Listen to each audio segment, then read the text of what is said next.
Você acredita em vida após a morte?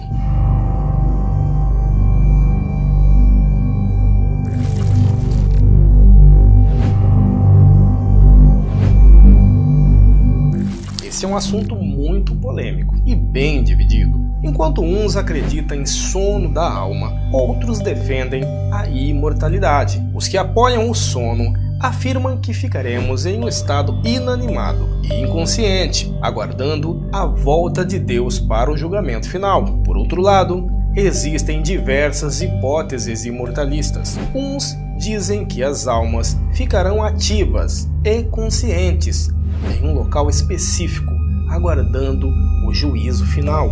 Outros já afirmam que após a morte ficaremos vagando sem rumo até encontrarmos a luz ou nos conectarmos a um novo corpo, em algum tempo no futuro ou até mesmo em uma outra dimensão.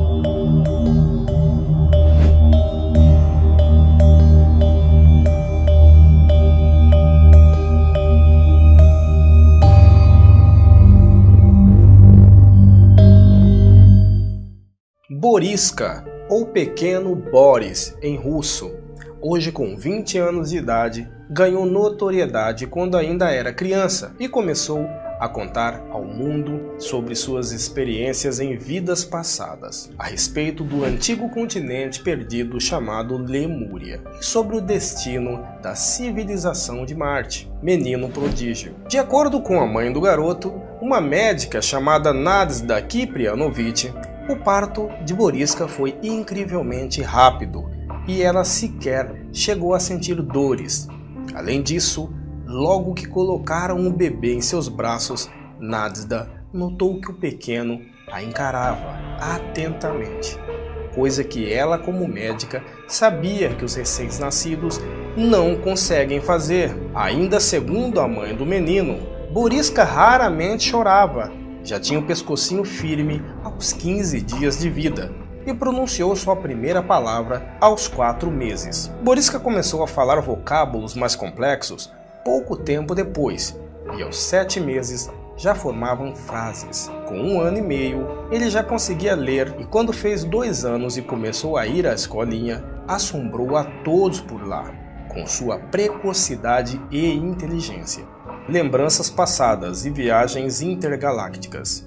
Os estranhos relatos sobre vidas passadas, continentes perdidos, civilizações extraterrestres e viagens intergalácticas começaram mais ou menos nesta época e evidentemente assustaram um pouco os pais do menino. Afinal, quantas crianças de pouco mais de 2 anos você conhece que sabem nomear todos os planetas do Sistema Solar, incluindo os principais satélites e as várias galáxias que se encontram próximas à nossa? Detalhe: segundo a mãe de Boriska, nem ela nem o pai do garoto falavam sobre esses assuntos em casa. Portanto, eles não fazem ideia de onde ele tirava tanto conhecimento. Boriska geralmente adotava a posição de lótus, bem comum entre aqueles que praticam a meditação, quando falava sobre o tema.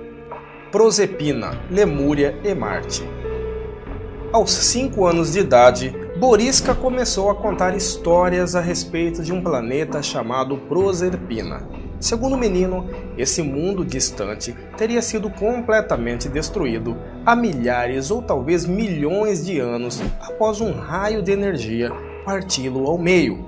Porém, por sorte, os proserpinianos foram teletransportados até a 5ª dimensão. O garoto só sabia disso porque havia observado a catástrofe acontecendo de Marte. Mais tarde, Boriska começou a contar que costumava viver em Marte, na época em que o planeta ainda era habitável, e que visitava a Terra com frequência em missões científicas. Aliás, era ele quem pilotava a nave.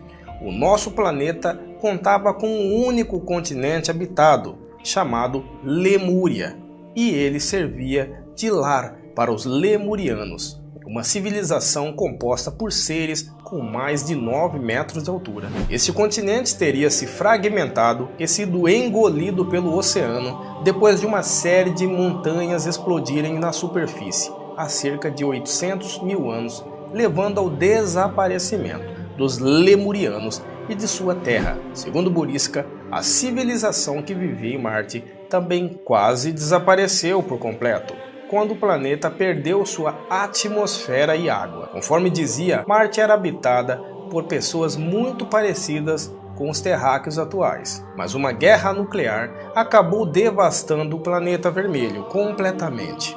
Entretanto, alguns marcianos se salvaram e hoje vivem em cidades que foram construídas em seu subsolo, onde tiveram que se adaptar para respirar principalmente dióxido de carbono, corpos eternos. Segundo Buriska, os marcianos não envelhecem nunca, congelando no tempo quando atingem idades entre 30 e 35 anos. O que não ocorre aqui na Terra por causa do oxigênio, que provoca o nosso envelhecimento. Ele também contou o motivo de tantas sondas espaciais terem se acidentado ao aproximar do solo marciano. As baterias desses equipamentos emitem radiação e, portanto, estações espaciais que existem no planeta emitem sinais para danificá-los. E falando em naves, o menino também chegou a descrever com detalhes a nave que pilotava em suas viagens, composta por uma série de camadas de materiais diferentes como metais, borrachas e elementos com propriedades magnéticas. A espaçonave viajava através de várias dimensões para chegar mais depressa ao seu destino, mais lembranças estelares. Segundo Buriska, ele era o piloto de uma nave de pesquisas científicas e disse que vinha à Terra com frequência coletar água, quando o líquido começou a desaparecer no planeta vermelho. Ele também contou que os marcianos eram capazes de viajar por todo o sistema solar e que mantinham bases espaciais em vários planetas e em algumas de suas luas. Além de viajar com frequência à Terra, Buriska pilotava muito até Saturno. Entretanto, Buriska era responsável mesmo por Júpiter e ele participava de um projeto no qual os marcianos pretendiam criar um segundo Sol no sistema solar, a partir deste planeta. O projeto acabou sendo cancelado porque não havia nas nossas redondezas a incrível quantidade de massa necessária para isso. O caso chamou bastante a atenção de especialistas e cientistas da Academia Russa de Ciências, assim como a de pesquisadores de outras partes do mundo. Todos os que tiveram a oportunidade de conversar com o menino se disseram assombrados por seu conhecimento e vocabulário. E nunca negaram que as histórias de Buriska podiam ser fruto de sua imaginação. Entretanto, os pais do garoto garantiram que jamais ensinaram essas coisas todas ao filho, e o próprio Buriska disse que nunca teve aulas de astrofísica na escola, a chave para o conhecimento. Buriska dizia se lembrar na época da construção das pirâmides do Egito, e afirmou que não vamos achar nenhum conhecimento dos antigos egípcios enterrado sobre a pirâmide de Quéops. Segundo ele, o conhecimento se encontra sobre outra pirâmide, uma que ainda não foi descoberta, e as vidas dos humanos mudarão quando a esfinge for aberta por meio de um mecanismo atrás de uma das orelhas da estrutura. Mas e você? O que você acha sobre tudo isso? Deixe aí nos comentários sua opinião sobre reencarnação e o caso de Buriska. Deixamos bem claro que alguns conteúdos abordados aqui são teóricos, partes extraídas de fontes científicas e outras não científicas, e explicadas conforme a nossa própria opinião. Fica a seu critério observar os fatos aqui revelados e tirar as suas próprias conclusões. Um grande abraço e até o próximo vídeo.